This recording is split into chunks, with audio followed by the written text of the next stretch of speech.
मैं Priyanka Malik from easy way to learn maths. और आज हम कॉम्प्लीमेंट्री एंगल्स के बारे में जानेंगे, सप्लीमेंट्री एंगल्स के बारे में भी और कॉन्जुगेट एंगल्स के बारे में भी। ठीक है, स्टार्ट करते हैं। मैंने यहाँ लिख दिया है कॉम्प्लीमेंट्री एंगल्स को, और हिंदी में कहते हैं पूरक कोण। पूरक कोण क्या होते हैं? जब दो कोण मिलकर एक समकोण बना दे, ठीक है, या टू एंगल्स गिवन है, उनको अगर हम प्लस करते हैं तो वो 90 डिग्री के बन जाते हैं। उन्हें हम क्या कहते हैं? कॉम्प्लीमेंट्री एंगल्स कहते हैं। देखो मैं यहाँ पे बनाती हूँ, जैसे सपोज कोई 30 डिग्री का एंगल है, ठीक है,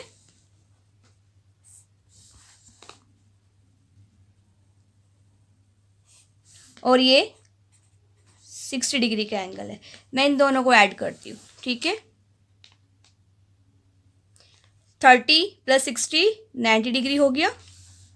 देखो ऐसे,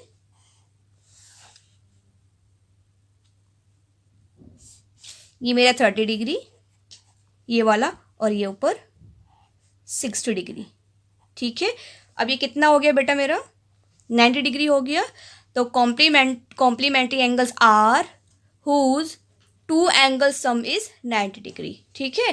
पूरक कोण क्या होते हैं? जब जिन दो कोणों का योग 90 होता है, वे कौन से कोण होते हैं? हमारे पूरक कोण। आपको समझ में आ गया होगा। टू एंगल्स को ऐड करने के बाद अगर वो समकोण बन जाता है, 90 डिग्री का बन जाता है, तो उसे हम कॉम्प्लीमेंट्री एंगल कहते हैं। ओके बच्चों, ठीक है। नेक्स्ट है हमारा सप्लीमेंट्री एंगल, ठीक है। ये क्या होता है? Supplementary angles are two angles who sum is 180 degree. देखो मैं यहाँ पे दो बना देती हूँ एंगल्स। हिंदी में सप्लीमेंट्री एंगल को कहते हैं हम लोग समपूरक कोण। समपूरक कोण। सपोज ये आपका है 110 डिग्री का, ठीक है, और ये आपका है 70 डिग्री का, ठीक है। अब इन दोनों को हम प्लस करेंगे तो कितने डिग्री का हो जाता है? देखो ये कोई वर्टेक्स है, ठीक है। 70 + 110 180 डिग्री। तो कितने डिग्री का एंगल बन गया? ये 180 डिग्री का एंगल हमारा बन गया है। देखो कैसे बना कि यहाँ से यहाँ तक कितना है? 120 डिग्री, और ये यहाँ से कितना है? 70 डिग्री। सॉरी, 110 डिग्री है और ये 70 डिग्री है। तो टोटल कितना हो गया? ये 180 डिग्री हो गया। तो सप्लीमेंट्री एंगल्स क्या होते हैं? जब दो एंगल्स गिवन होते हैं, उन दोनों का सम कितना हो जाता है? 180 डिग्री। तो समपूरक कोण होते हैं जब दो कोणों का योग 180 डिग्री हो जाए, तो उसे हम समपूरक कोण कहते हैं, ठीक है। क्वेश्चन में आपको दो एंगल्स दिए हुए होंगे और आपसे पूछा जाएगा कि ये सप्लीमेंट्री एंगल है या नहीं, समपूरक है या नहीं, ठीक है। तो हम उन दोनों को प्लस करके देखेंगे। अगर वो स्ट्रेट एंगल बनता है, यानी कि क्या होगा हमारा? सप्लीमेंट्री एंगल्स, ठीक है। Sum of two angles should be 180 degree, ठीक है। That is called supplementary angles, ठीक है। अब आता है हमारा संयुग्म कोण, यानी कि कॉन्जुगेट एंगल्स, ठीक है। ये क्या कहता है? Conjugate angles are two angles who sum is 360 degree. जब हम टू एंगल्स को प्लस करते हैं और वो 360 डिग्री का बन जाता है, उसे हम कॉन्जुगेट एंगल्स कहते हैं। संयुग्म कोण मतलब जब दो कोणों को हम जोड़ते हैं, आपस में मिलाते हैं, तो वो एक कंप्लीट एंगल बन जाता है, तो उसे हम संयुग्म कोण कहते हैं, ठीक है। मैं अब करके दिखा देती हूँ, ठीक है। जैसे ये ओ इज वर्टेक्स, ठीक है, और ये मैंने आपको यहाँ पर मैंने बना दिया है 200। ये 200 डिग्री का एक एंगल बना दिया है मैंने, ठीक है। और एक मैंने बना दिया है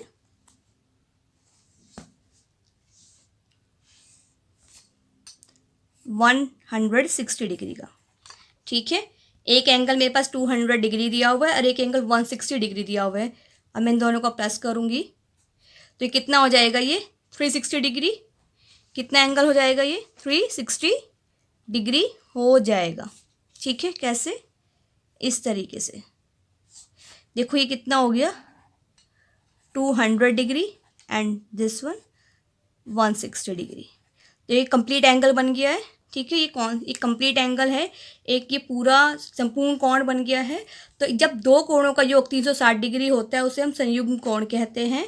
ठीक है, तो two angles whose sum is 360 degree are called conjugate angles. ठीक है बच्चों, अगर आपको कोई भी डाउट है तो आप कमेंट बॉक्स में डालकर मुझसे पूछ सकते हैं। ठीक है, complementary angle, sum of two angles 90 degree, supplementary angle, sum of two angle is 180 degree and conjugate angles, sum of two angles must be 360 degree are called conjugate angle। Okay बच्चों, कोण की इंग्लिश में कहते हैं adjacent angles. ठीक है, ये क्या होता है बेटा, जैसे कि एक एंगल है AOC। ठीक है, इसी में एक और हमारी एक लाइन मैंने और ऐड कर दिया रे OP। अब आप देखो कि यहाँ दो एंगल बन गए हैं AOB एंड BOC। ठीक है, इन दोनों का सम किसके इक्वल होगा, AOC के। ठीक है, तो इसमें आप ये देखो, ये जो एंगल है AOB एंड BOC, ये एंगल कैसे है, एडजेसेंट एंगल, आसन कोण। क्यों, क्योंकि इसमें कॉमन वर्टेक्स है O। ठीक है, वर्टेक्स शीर्ष बिंदु क्या है हमारा O, और OB क्या है इसमें कॉमन है, इस वाले एंगल में भी आ रही है, एंगल BOC में भी OB आ रही है हमारी। ठीक है, ये जो हमारी रे है, और एंगल AOB के अंदर भी ये कॉमन है हमारी OB। ठीक है, और O वर्टेक्स। ठीक है, तो एडजेसेंट एंगल क्या होता है, they have common vertex, vertex is O, a common arm, OB is a common arm, and their other arms lie on side of common vertex. और ये दोनों जो हमारी दूसरी जो हमारी आर्म्स हैं, आप इन्हें रे भी बोल सकते हैं, OA एंड OC, इन पे कॉमन क्या है, वर्टेक्स O है। ठीक है, इन्हें कॉमन क्या है, O वर्टेक्स। ठीक है, इसीलिए इन दोनों एंगल्स को हम क्या कहेंगे, AOB एंड BOC को एडजेसेंट एंगल। ठीक है, सपोज AOB है हमारे पास 50 डिग्री और BOC हमारे पास है 35 डिग्री। ठीक है, तो AOC कितना हुआ टोटल, 85 डिग्री हुआ कि नहीं हुआ। ठीक है, तो 50 degree and 35 degree are adjacent angles. क्यों, क्योंकि इनमें वर्टेक्स कॉमन है O, और इसमें OB आर्म्स कॉमन है, OA and OC vertex O से जा रही है। ओके बेटा, आसन कोण समझ में आ गया होगा, एडजेसेंट एंगल समझ में आ गया होगा।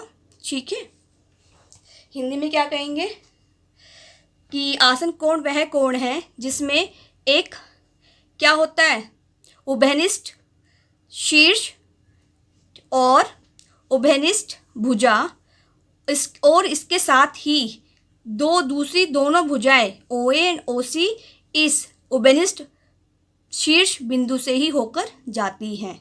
ठीक है, इसीलिए इसे क्या कहेंगे हम, आसन कोण। आई होप आपको ये आसन कोण एडजेसेंट एंगल समझ में आ गया होगा। ठीक है, एडजेसेंट एंगल जिसमें सब चीज़ें ऐड हो, वर्टेक्स भी और आर्म्स भी और एंगल्स भी, सब चीज़ ऐड होंगी। ठीक है, अब हम बात करते हैं linear pair angle. Linear pair मैंने आपको पहले भी समझाया हुआ, लीनियर मीन्स रेखिक, लीनियर मीन्स रेखिक। ठीक है, पेयर मीन्स युग्म, लीनियर पेयर एंगल होना चाहिए रेखिक युग्म कोण। ठीक है, लीनियर पेयर एंगल, रेखिक से मतलब एक रेखा, उस रेखा पे युग्म मीन्स दो जोड़े, और उस पर जोड़े किस चीज़ के, कोण के। एक रेखा, जैसे मैंने ये AB ले ली है। ठीक है, AB एक हमारी लाइन है। ठीक है, लीनियर है एक, और जो पेयर कौन कौन से हैं हमारे एंगल के, कौन कौन से पेयर हैं वो, AOC एंड COB, दो एंगल के पेयर हैं, और वो किसके ऊपर है, हमारी लीनियर एक लाइन के ऊपर AB। ठीक है, तो इसका जो ये जो लीनियर लाइन है, जो लीनियर है, इस पे एंगल कौन सा बनेगा, स्ट्रेट एंगल होगा कि नहीं होगा, लीनियर मतलब स्ट्रेट लाइन। ठीक है, स्ट्रेट लाइन पे कौन सा एंगल बनता है, 180 डिग्री का बनता है। ठीक है, ये तो पता ही है आपको। तो बहुत ईजी है बेटा से डिफाइन करना कि टू एडजेसेंट एंगल्स, अभी समझाया था what is the mean of adjacent angle, यानी कि दो आसन कोण, two adjacent angle AOC and BOC are said to be form of a linear pair. इन्हें हम क्या कहेंगे, एक रेखिक युग्म की रूप में कहेंगे यदि if AOB is straight line, यदि AOB क्या है, एक सीधी रेखा है। जो सीधी रेखा पे कोण बनते हैं उसे हम कहते हैं लीनियर पेयर एंगल, रेखिक युग्म कोण, ठीक है। और सप्लीमेंट्री में भी क्या होता है, 180 डिग्री होता है, बट उसमें दो कोणों का योग अलग अलग से जुड़ के आते हैं। लेकिन यहाँ पे जो दो कोण बन रहे हैं वो एक सीधी रेखा के ऊपर बनकर आ रहे हैं, ठीक है। अब एक बार दोबारा से आपको दिखाना चाहूँगी, ये देखो बेटा, सॉरी, ये देखो, सॉरी, ये रहा सप्लीमेंट्री एंगल्स मैंने बनाया था। इसमें देखो दो अलग से एंगल्स थे, उनको जब ऐड करने पर तब वो हमारा 180 डिग्री बनकर आया था, ठीक है ना। और इसमें एक स्ट्रेट लाइन के ऊपर एक अलग से हमारी थर्ड लाइन आई है, ठीक है, और उसने उसको ब्रेक कर दिया है। तो इसीलिए हम इसे क्या कहते हैं, स्ट्रेट एंगल भी कहते हैं। और स्ट्रेट लाइन पर बन रहा है दो एंगल, तो इसीलिए हम इसे लीनियर पेयर एंगल्स कहेंगे। रेखिक युग्म कोण युग्म कोण कहेंगे, रेखा के ऊपर दो कोणों का युग्म बना है। ओके बच्चों, ठीक है। अब हम बात करते हैं शीर्षाभिमुख कोण, वर्टिकली अपोजिट एंगल्स का क्या मतलब हुआ कि pairs of opposite angles form by two intersecting line are called vertically opposite angle, ठीक है। तो यहाँ देखो आप, मैं यहाँ पे एक लाइन खींचती हूँ, ठीक है, और एक लाइन मैंने ये वाली यहाँ पे ड्रॉ कर दी है। ओके बच्चों, अब आप देखो, एक तो ये एंगल है, वैसे मैंने एंगल नंबर 1 लिया, इसको एंगल नंबर 2 और ये एंगल नंबर 3, ठीक है, and this is angle number 4। अब देखो ये क्या कहते हैं कि वर्टिकली, देखो वर्टिकल लाइन है, अब देखो ये वर्टिकल लाइन है, ठीक है।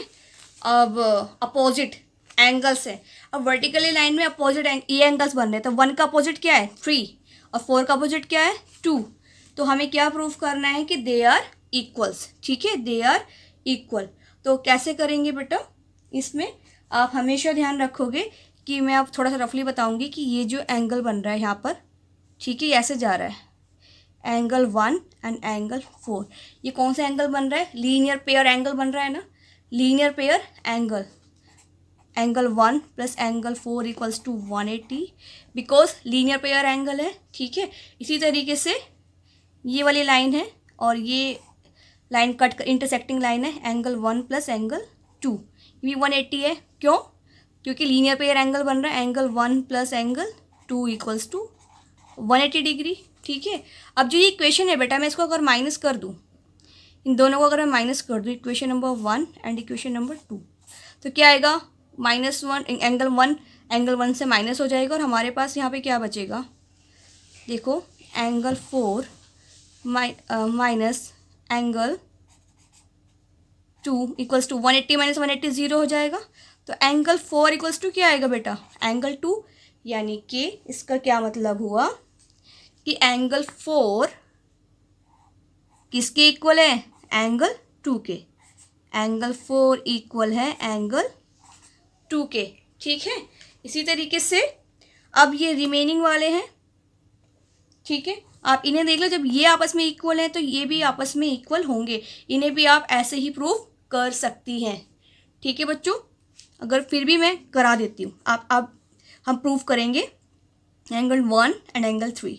मैं यहाँ पर ये वाली लाइन लेती हूँ, देखो ये वाली लाइन ले ली, ठीक है, ये angle 1 and this is angle 4, ठीक है। Angle 1 plus angle 4 equals to 180 degree, linear pair. अब मैंने ये वाली लाइन ले ली है, ये वाली लाइन, ठीक है। तो ये वाली लाइन लेने पर यहाँ पे एंगल 4 आ गया और यहाँ पे एंगल 3 आ गया, ठीक है।